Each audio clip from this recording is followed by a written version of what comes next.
John Bones Jones!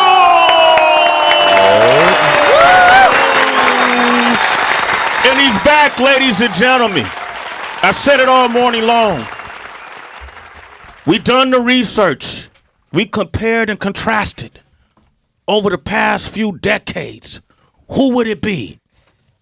Who is the greatest UFC fighter of all time? And he may disagree because of his humility and his humbleness. But after careful deliberation, we've all concluded that John Bones Jones is the greatest of all time. He's here with us today, ladies and gentlemen. I appreciate that, guys. How you doing, man? That's quite the introduction. Honestly, I was an Anderson Silva is the greatest initially. Nothing wrong with that. It's nothing wrong with that. But just like folks, when we talk about the rap game, a lot of folks will say Biggie, Notorious B.I.G. is the greatest. Some will say Tupac. Some will say Eminem. Right. And it's hard to say because, then you got Jay-Z and his body of work. It's hard to say when there's somebody who's still active, still going, still winning. Right. And that's how I see you. You're like a younger Jigga, but you're still putting out number one. Yes. Yeah. I look at the whole thing when you talk about pound for pound number one and when it comes to like GOATs, the greatest of all time. Anderson Silva is a GOAT. He's a GOAT. I believe that we both are two of the best who's ever played the game. As far as you saying that you used to be an Anderson Silva guy, I think you should always be an Anderson Silva guy. You're right. I still am. I do. Think I apologize. I still think he's a GOAT. But out of active fighters, yeah. I do feel like the argument is starting to be argument that's hard to debate. Whether it's with the active fighters, whether it's me or Demetrius Johnson. I'm trying to make the argument really hard to debate. Just my body of work. It's starting to really speak for itself. And last Saturday to be able to knock out Daniel Cormier, that's a huge step in the right direction as far when it comes to being looked at as the official best fighter ever. A huge step in the right direction. So I'm grateful for it. Let me ask you, because Daniel he just seemed like a tough dude. Like you can hit this dude with bricks and he's gonna get back up. You can throw a house at him. Yeah. Those first 2 rounds, he was holding his own. It felt like. Yeah, it was super competitive. He just leading up to the fight at weigh-ins, he ended up taking his shirt off on the scale, and I didn't expect him to look in such great shape. He typically has a pretty soft body, and it just goes to show how amazing of an athlete he is to not be to look like a fighter and compete the way he does. But when he took off his shirt at weigh-ins, I was like, man, this guy has done something different this fight. His arms were bigger, his chest and shoulders. He was massive. And sure enough, rounds 1 and 2, he did a tremendous job. He's gotten so much better since the last time we fought. And it made me feel better about myself because it was a testament to how much better I got to be able to knock out the best version of Daniel Cormier. It was something special. You guys go at it, man. Yeah. I even heard you in an interview say, I don't like him. Yeah. Yeah, at one point I told him I'd kill his ass. You told him you'd kill him? Yeah. I mean, it got serious. What's the worst thing he said to you, though? The worst thing he said to me, let me see. I think it's just stupid shit. It doesn't even matter what I won the fight, so whatever he said doesn't even matter at this point. There's a meme of Daniel Cormier. A meme. There's several memes. Quite a few, yeah. But one of them looked like he was actually crying. He was. Oh, he was crying. Yeah, he was crying after the fight. It was tough to watch him cry though. He's such a good ambassador of our sport, and I feel like those one-on-one sports like MMA, boxing. These are sports where you see grown men cry because your success, it weighs on you. It's all on your shoulders. Where on a basketball team or a football team, you can blame it on the other guys that are out there in the court, out there in the field with you, and say, I gave it my all, but my team was off that day. But in MMA, everything, it's all you out there, and so it's just such a personal thing when you defeat it. The legacy and everything is, they're not talking about your team, they're talking about you forever, and so. the way men get attached to this sport is a beautiful thing, and it's why he cried. It just shows how much this shit means to him. Did you tease him in the back like nah? You didn't do nothing like that.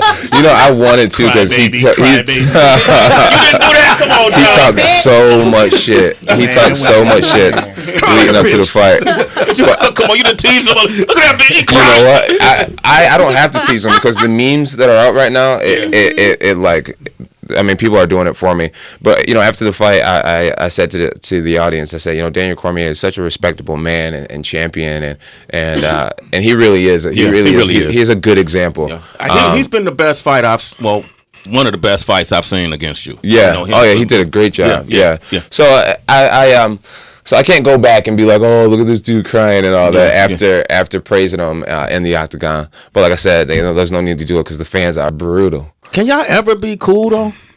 I like to be cool with them. So especially being a young black man, there's not too many black men in the sport. So I think that it's sad when we are at each other's throats.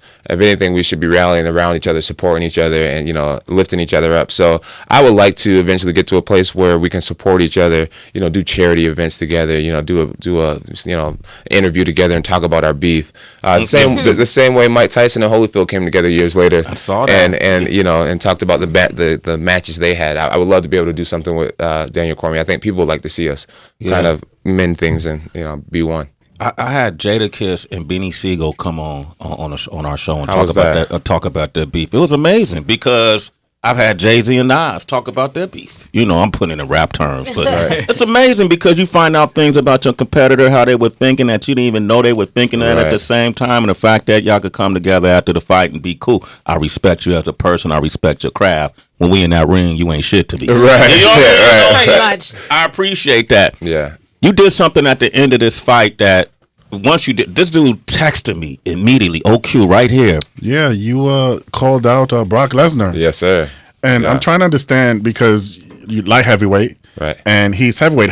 Number one, how does that work? Number two, is that fight even realistic, being that he's serving a suspension?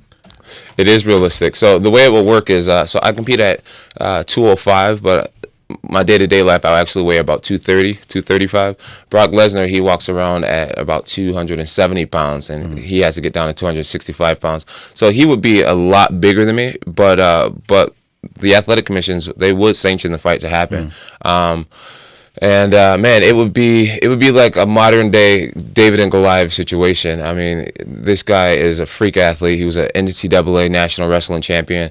I mean, he's built he's just such a special athlete. I think a lot of people would assume that I would lose that fight. And when you get an argument like that, when people really don't know who's going to win, that's when the money's created, right? That's when you get mainstream, the general public wanting to tune in to this freak show, right? The little guy versus this monster.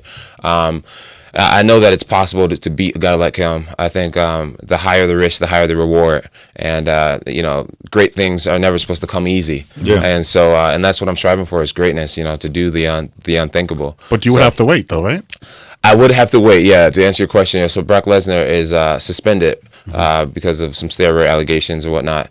And right now, there's a drug testing pool that he's not a part of. And if he wanted to fight, he would have to go through 6 months of being drug tested to make sure that he's clear of all drugs and steroids. And right now, he hasn't put himself in the pool to be tested. So who knows what he's up to? I'm trying to drink a lot of water. He's trying to piss right now. Yeah, he's in the steam room right now. He's doing his thing in WWE right now. Yes. Yeah. So but I asked OQ who you think he would win, and he couldn't give me a definitive answer. Meaning, he knew you were coming on the show, and I would bring it up. But I think he's a Brock fan. It's okay to be a Brock fan. I just think, being a heavyweight, like you said, it's creating conversation. Like Randy Couture, he said that he actually is on your side. He said you have a chance of beating him. So, Yeah, Randy competed against Brock Lesnar a few years ago.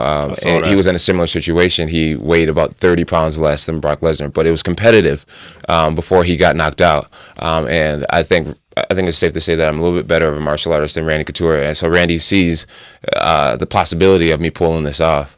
Well, like I said, that's the beauty of this whole situation. It's the heart that makes it great, and man, I'm excited to just dare. Let's make that happen, man. Let's make that happen, man. The champ is here. John Bones Jones is here. You want to talk with him? 888-742-3345. I want to get his insight on some upcoming matches.